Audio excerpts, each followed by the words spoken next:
Okay, guys, so I am going to record this class for the benefit of those of you that were not able to be in class today or had some difficulty with some of the concepts. So I'm opening my whiteboard. And today's topic was actually solving linear equations. Now, like I was mentioning in class, solving linear equations is not a new topic. It's actually a relatively old topic. And what I'm going to do here is I'm going to show you guys some examples or go over some examples that are in your book. And the first example, if you're looking at your textbook, is on page 19 and it is example number 1. Okay, now example number 1 on page 19 is a linear equation that has a variable or a fraction, excuse me.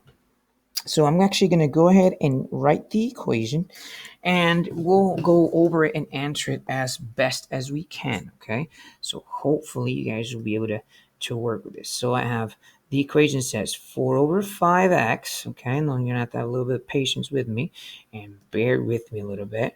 Okay, 4 over 5x plus 8. Okay, plus 8 equals 20. And pardon me for the plus sign. Hopefully my 8 will be better. Okay, plus 8 equals 20. Now, this is called a linear equation, guys, because the x, which is the variable that I'm using, has an exponent of 1. If that x had an exponent of 2 or an exponent of 3 or 4, which would make the equation a different, not a linear function or a linear equation, excuse me, in that case, you would have to use different processes. But because this is a linear equation, we use the addition principle or the subtraction, excuse me, the addition property of equality or the subtraction property of equality. And all that means is that if I have a plus sign here, for example, then in order to isolate that variable, I'm going to do the opposite of adding, which would be subtracting. And the reason why I subtract by 8 is because I want to leave the x isolated. So I subtract by 8 now. Since it says the addition property of equality, that means that what I do on one side, I have to do on the other side. So that's a funky looking 8 there. Anyway, I subtract 8 here. So I say minus 8. And that's going to cause my 8's to cancel out, right? So this is going to cancel out here. And I'm going to get... So all I'm going to do now is I am going to bring down my variable, which is still 4 over 5 or 4/5. Some people or in some books, you'll see that they can turn the fractions into decimals, but honestly, it's just going to make it a bit more challenging. And even though it doesn't look like it, it's easier to just kind of use the fraction. So 4 over 5x, and that stays like this, right? Equals, and 20 minus 8 is 12, so that equals 12.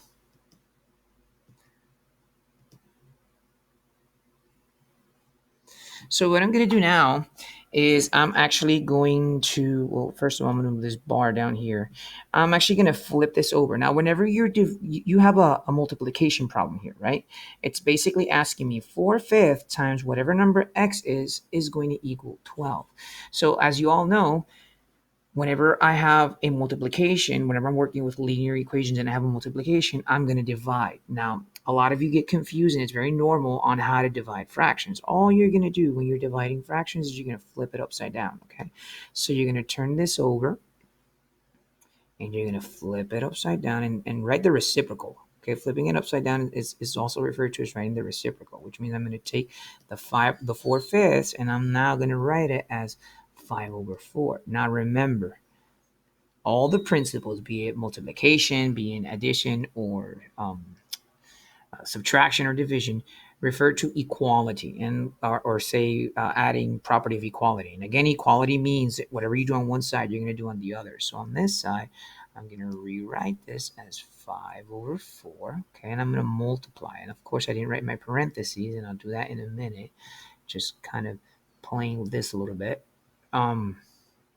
So you're going to multiply that. So obviously, this would be in parentheses. Okay, as would be the other side. So let me see if I can do that. Okay, so on this side as well. So what's going to happen here? Well, what's going to happen is that everything is going to cancel out. 5 and 5 cancel out. And 4 and 4 cancel out, which means that now my variable is isolated. Okay, so I'm actually going to write x over here. Okay, so that way we just write our final answer here. And whatever I get from the multiplication I'm going to do here is my answer. So 12 times 5 over 4. So I was explaining in class that you can do this two ways. You could either multiply 12 times 5 and divide it by 4, and that would give you your answer, or you can use cross cancellation. Now remember, cross cancellation is a property that is only used when you're multiplying or dividing fractions and they work across. So numbers that have similar factors. So a question you could ask yourself is, well, 5 and 1 don't cancel out, but maybe 12 and 4 could. So the question that you ask yourself is, what number can divide by 4 that can also divide by 12 where I don't get a decimal or a remainder? And the answer is 4. So what you're going to do here is you're going to divide 4 by 4, which equals 1. Okay, so that would be 1. And then 12 divided by 4, which would equal 3. Okay, so the next step is just to multiply 3 times 5. And 3 times 5 is 15. And of course, 1 times 1 is 1. So you might actually have your answer as 15 over 1. But 15 over 1 is actually the same thing as 15. So you can just write, you don't even really need to do that step. You can just say x equals 15. Okay?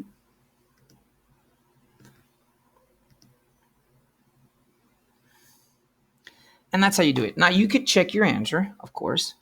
And I'm going to do that real quick by writing my problem. And whenever I check my answer, all I'm doing is I'm plugging in the answer that I got, which in this case is 15, into my original problem. So instead of writing 4 over 5x, I would write 4 over 5. And again, I'm just going to draw a little check mark, and that check mark just means that I'm checking my answer, okay?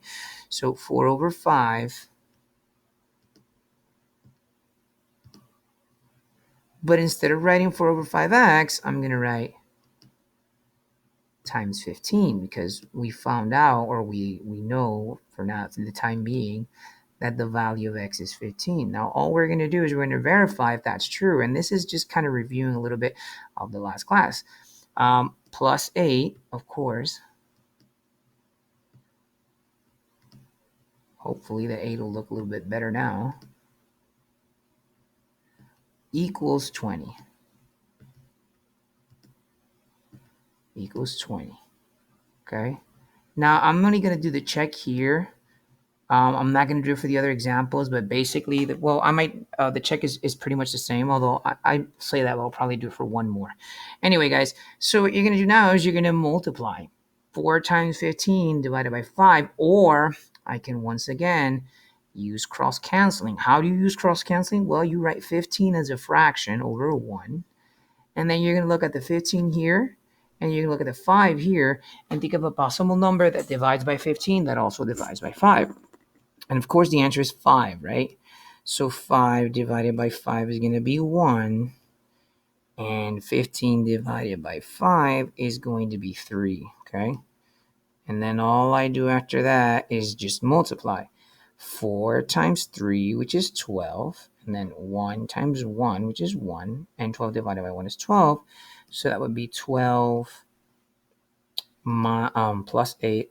Let me see if I can write that. Sorry about that. See if I can write down here. 12 plus 8, because that's what you got here, right? What you have here, excuse me. Plus 8. And that equals 20. And of course, When you add 12 and 8, you get 20. So that means that this answer checks out. It's correct. Okay?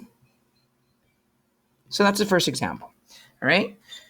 The good thing about this is you can pause and rewind it and kind of go over it as many times as you need to. So I'm actually going to erase this and go to the second example. Now the second example is a story problem. I'm not going to write the story problem. The story problem is in your book. I am, however, going to read it. And the story problem, which is example number 2, says, during one shift, a waiter earns wages of $30 and gets an additional 15% in tips on customers' food bills. The waiter earns $105. What is the total of the customer's food bills? So, very important whenever you're working with story problems is to write down the information. Now they're telling us that the waiter earned $30 wage. That means that the entire shift he got paid $30, and an additional 15% on tips. So since we're working with percentages, I'm actually going to go ahead and just write it at 0.15. Whenever you work with the percentages, guys, remember that they're in decimals. So, and I'm just going to say tips. And the total that he earned was $105. So he earned $105. Okay. So the next thing that we have when working with these exercises is a question. With not just these exercises, but any story problem, it's a question. There's always a question or there's always something that they want you to do. And that's very important that you write it down, because if you have your information organized, it's easier to visualize. So it says, the question says, what is the total of the customer's food bill? So what is the total of the customer's food bill? So what I'm going to do now that I have all my information is go ahead and set up my equation. Now I'm actually going to write my equation on text box. Hopefully it'll be a little bit easier to read than my handwriting. And then when I start working on the exercise itself, I'll draw it. Okay, so we know that he earned that he made $30, right? So let's just do that, $30, and it says and an additional 15% on tips. So additional means that you're going to add. Okay, so whenever you hear additional or adding or plus, so that usually means adding. So the waiter earned $30 in his wage plus or and an additional 15% on tips. So we're going to write 15%, again 0.5, but it's on an additional 15% on the customer's food bill. And we don't know how much the food bill is yet, so that's why we choose X. Okay. And then, of course, the total is that he earned $105 on that. Okay. So he earned $105. So I actually have my equation set up as 30 plus 0.15x equals 105. So all I need to do is solve. Okay. And it's pretty much the same. So we're going to use, again, if I have adding on this side of the equation and I want to solve for x, that means I have to subtract. But what am I going to subtract? The 30. And the reason I subtract the 30 is because I want to isolate my x. So I subtract 30. And I subtract 30 on this side, guys. Okay. And hopefully I'm not putting you to sleep. And if I am, well, that is good. Especially if you're seeing this late in the night, which I doubt. Anyway, so the 30s are going to cancel out. Okay. And then that's going to leave me with my 0.15. So 0.15 x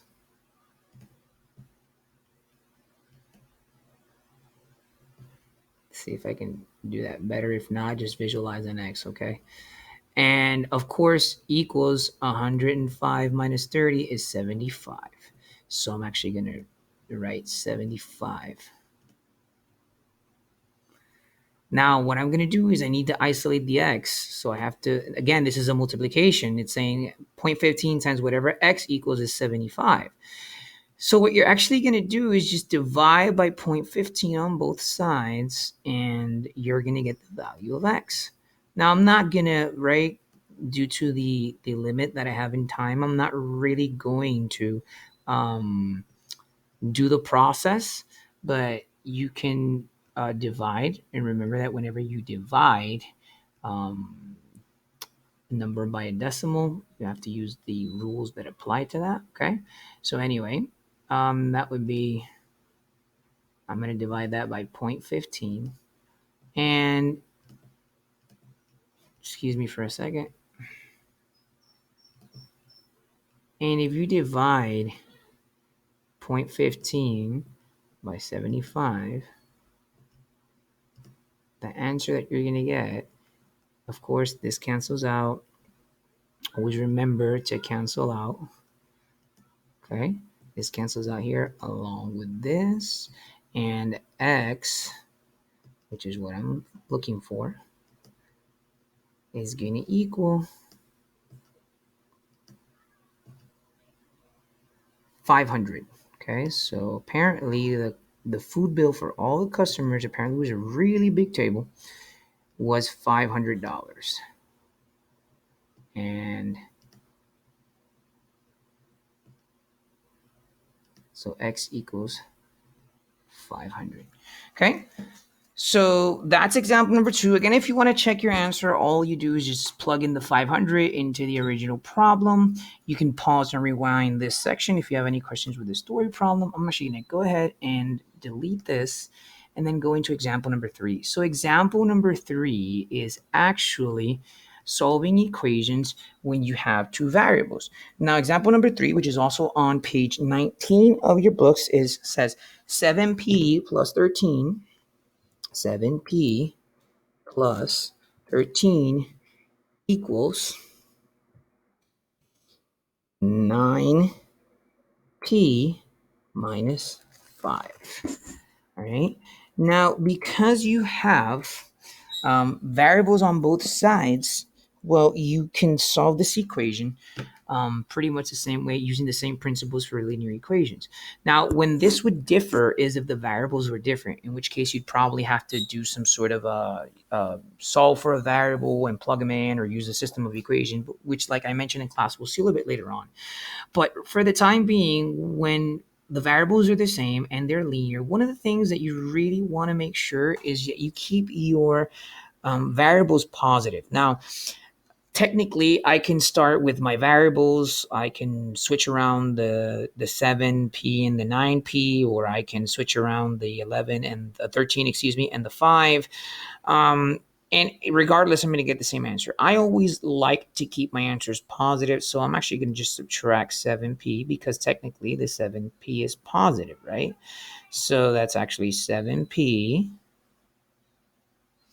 And I'm going to subtract 7p on this side as well. Okay, 7p. And what I'm going to do, of course, is cancel this side out, because, well, they're opposite each other. And that's going to leave me on this side with 13. And I'm also going to do the check at the end of this problem, just to kind of review how it would work, although the process for the check is the same. But anyway, so this, I bring down to 13. I subtract 9 minus 7, which is 2, and that would be 2p, of course. And I also bring down the minus 5 for my final step in solving this equation, minus 5. And what you're going to do, guys, is you're going to add 5. Okay, I'm going to add 5 to both sides using the same properties that we've used so far. And if you have doubts with any of those properties, you can actually go to page, I believe it's 18 in your textbook, and there where it says key concepts, you can review it. Anyway, so what's going to happen now is I'm actually going to add this. I'm sorry, I wrote a minus sign. I forgot to. Okay, so you're going to add 5 on both sides. And the same happens, okay? This side is going to cancel out, and 2p is now isolated. I'm actually going to see if I can finish it over here. So 2p is isolated. That means that now all I need to do is work on the other side. And of course, 13 plus 5 is 18. So I'm going to go ahead and write that here. 18. And you divide by 2.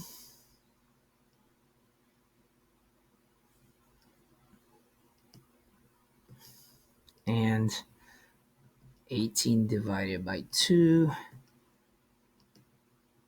And P equals 9. Of course, this side cancels out, as well as this one.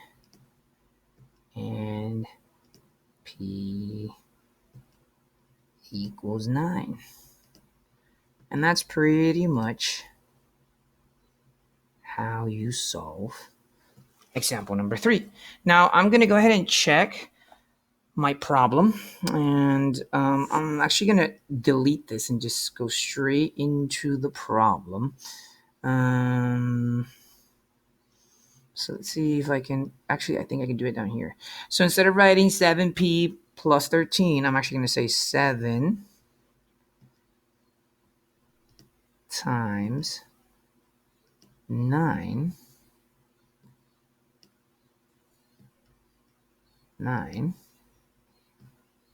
Actually, you know what? Let me just clear that. So again, instead of saying 7p plus 13, I'm going to say 7 times 9. Okay, this is the check. If you have any questions, you can always rewind it and see where I got it. But I'm just performing the check on example number 3 on page 19.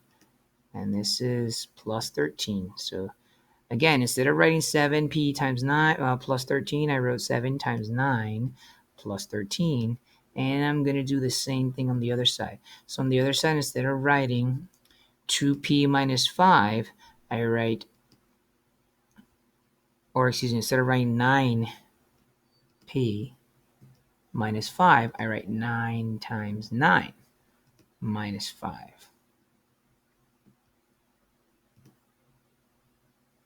Okay, minus 5. Excuse me for a minute. Let me get this here. Okay, so minus 5. And I am going to simply say, okay, so 7 times 9 is 63, plus 13 is 76. And that is your answer. Now, whenever you're working with variables, or so with equations, excuse me, that have variables on both sides and you're performing the check, the answer that you get on this side has to be equal to the answer that you get on this side. If they're not equal, then what that means is that there's an error somewhere, okay? So 9 times 9, which is what I did here, is 81, and 81 minus 5 is 76. Now, in case you guys got lost in what I did, I'll do it real quick. So I'm checking my answer. Previously in the problem, I got that the value of P was 9. So all I did was I multiplied 7 times 9, which is 63, and 63 plus 13, which is 76, okay? And then I did the same thing on this side. 9 times 9 is 81, and 81 minus 5 is 76. So I'm actually going to go ahead into example number 4, which is the last example of that we did today in class. And example number 4 is on page 20. And example number 4, and I'm going to open a text box, actually has a it says using the distributive, and you have 3 times 5x minus 8. 3 times 5x minus 8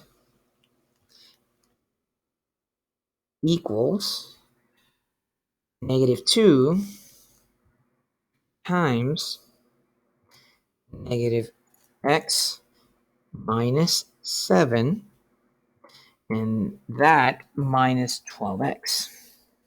Okay, so minus 12x.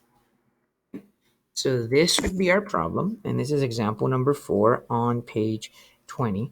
And I'm going to go ahead and draw it. And so we're going to use the distributive. Now remember that the distributive property means that I have a number and I have a parentheses. And basically whatever I have outside of the parentheses, I multiply by whatever is inside of the parentheses. So I'm going to start by multiplying 3 times 5x.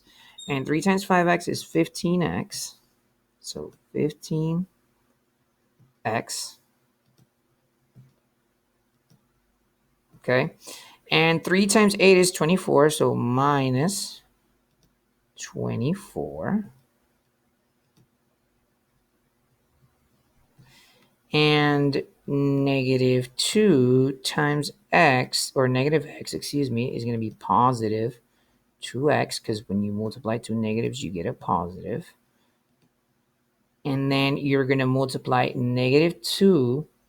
And actually, this is not minus 7. This is actually plus 7. So I think I made a mistake there. Let me verify. Yeah, sorry. This is actually plus 7, guys. So it's not minus 7. It's plus 7. So I'm actually going to go ahead and fix that. So negative 2 plus 7 is actually, or negative 2 times positive 7 is negative 14. That's what I meant to say. Negative 14. Okay. And then you bring down the minus 12x. So before I continue to work on the equation, what I have to do is just kind of verify. I have to verify that everything is combined, or that I don't have any like terms. And if I do have like terms, I have to get rid of, or work with that first. And then if I look on my right side, I have 2x and 12x. Now there's a minus sign in front of the 12. So what I'm going to do is actually subtract 2x minus 12x. Now you can rearrange the equation and do it, manually, or you can just do it mentally. I'm going to go ahead and do it mentally. 2x minus 12x is negative 10x. Again, I just subtracted 2x and 12x, and I can do that because both 2x and 12x have the same variable, which is x, and the x has the same exponent, which in this case is 1. And I bring down the minus 14. And then I just bring down the left side of my equation, which is 15x.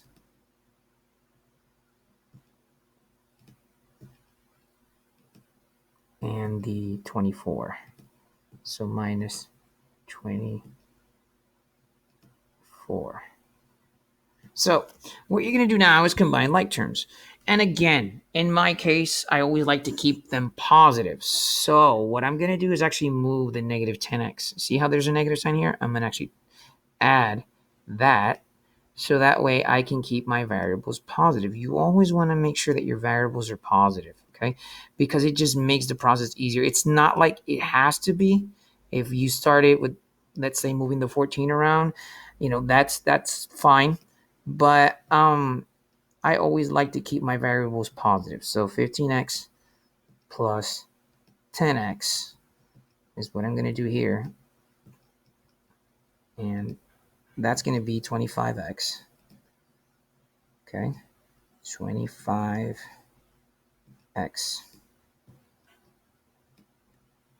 And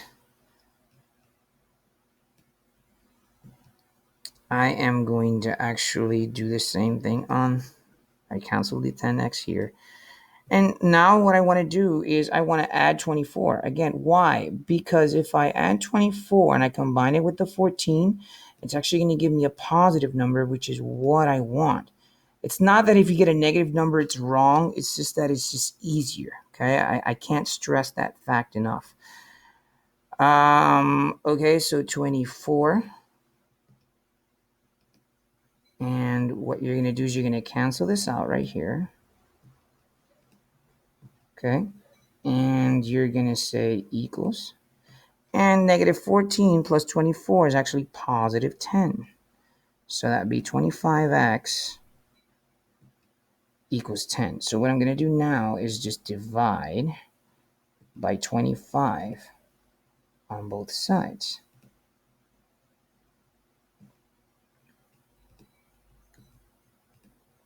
Okay.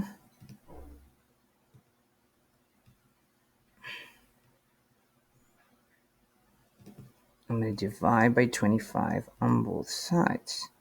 So this is going to cancel out. And I have a fraction. So what I'm going to do is reduce that fraction, okay? I mean, in your book, they reduced the fraction. I don't know if they actually went ahead and divided it, but I'm just going to reduce the fraction, and it's going to be the same answer regardless. So let me see if this thing wants to work right now. Thought I'll use the text box, but okay, here we go. So x is going to equal. Now remember that to reduce a fraction, you have to find the common factor. So 10 and 5. What number divides by 10 that, 10 and 25. What number divides by 10 that also divides by 25? It's actually 5. So you're going to reduce this fraction. And let's see if I can do that, illustrate that, by dividing both numbers by 5, okay? So 10 divided by 5 is going to be 2, which is what I wrote here, or I'm going to write there, if this cooperates with me, is 2. And I'm going to do the same thing here. So I'm going to divide 25 by 5, which equals 25 divided by 5 is 5, and that equals 5. So that means that the answer is actually 2/5. And give me 1 second, 2/5. Okay, so I'm sorry for this.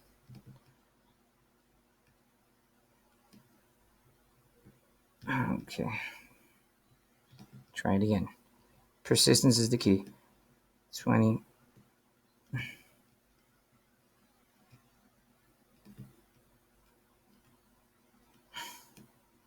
There we go. 2/5. Okay, so again, real quick, all I did was I multiplied, right? I multiplied the 2. Okay, so let me start from the beginning real quick with this one. Let me just eliminate that. Okay, so what I did was I multiplied 3 times 5x, which is the 15x that I got here. Then I multiplied 3 times 8, which is the minus 24 that I had down here. And on this side, I multiplied negative 2 times x, and that's where I got the positive 2x, and negative 2 times positive 7, which is where I got the negative 14x, and I just brought down the 12x. The next thing I did was I subtracted 2x minus 12x because they're like terms, and I can do that, and that equals negative 10x. So I brought down the minus 14, and I brought down the left side of my equation. Now I want to solve for x, so what I did was to keep all my variables positive, I added 10 because there's a negative 10 here, so I added 10, and I added 10 on this side, and 15x plus 10x is 25x. And to keep the continuity, maintaining everything positive, I just added 24 here. Instead of minus 24, I added 24, and I did it on this side as well. And negative 14 and 24 is positive 10. So that equals 25x equals 10. I divided by 25, which is why this side cancels out. And then I have 10 over 25. So technically this is right, but I want to reduce my fraction. So the number that reduces by 10 and 25 is 5. So 10 divided by 5 is 2. 25 divided by 5 is 5. And guys, that is section 1.3, solving linear equations. I went over examples 1 through 4 on pages 18 through 20. The practice problems or the instructions are already uploaded to the LMS in College 1. So guys, stay safe. I'll see you soon. And if you need me, you know where you can find me. So have a good one. Bye.